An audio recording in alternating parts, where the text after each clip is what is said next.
Pemirsa, terima kasih Pian masih bersama kami. Berita selanjutnya Mahabarakan. Otoritas Jasa Keuangan Provinsi Kalimantan Selatan menegaskan proses fit and proper test kepada 4 orang komisaris Bank Kalsel berjalan sesuai aturan wan ketentuan yang berlaku.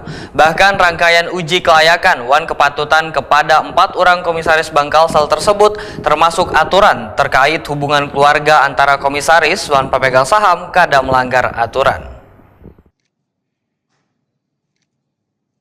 Otoritas Jasa Keuangan Provinsi Kalimantan Selatan menegaskan proses fit and proper test terhadap 4 orang komisaris Bank Kalsel berjalan sesuai aturan wan ketentuan berlaku. Bahkan rangkaian uji kelayakan wan kepatutan kepada 4 orang komisaris Bank Kalsel tersebut termasuk aturan terkait hubungan keluarga antara komisaris wan pemegang saham kada melanggar aturan. Demikian disampaikan Kepala OJK Provinsi Kalimantan Selatan Agus Mayo, Selasa 29 Juli 2025.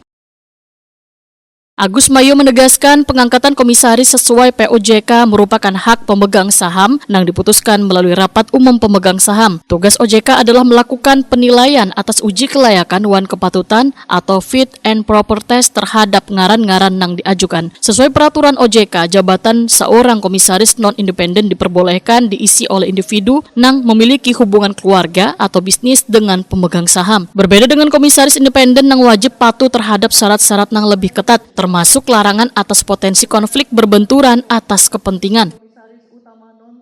Agus Mayo menambahkan seluruh calon komisaris yang diusulkan masing-masing terdiri dari 2 orang komisaris independen dan 2 orang komisaris non-independen. Telah melalui proses fit and proper test sesuai dengan 3 aspek yang menjadi prinsip penilaian dari OJK, yakni aspek integritas, kapasitas finansial, keuangan, dan kompetensi. Agus Mayo mengingatkan sesuai dengan peraturan Otoritas Jasa Keuangan mengenai pengangkatan komisaris di setiap bank pembangunan daerah termasuk di Bank Kalsel adalah menyangkut tata kelola, akuntabilitas, dan transparansi. Dengan telah dilantiknya 4 orang Dewan Komisaris di Bank Kalsel berdasarkan surat keputusan Dewan Komisioner OJK wan Akta Penetapan nomor 4 tanggal 11 Juli 2025 dinyatakan telah memenuhi persyaratan wan peraturan berlaku. Agus Mayo berharap para anggota terpilih dapat melakukan pengawasan yang baik terhadap jalannya bisnis di Bank Kalsel.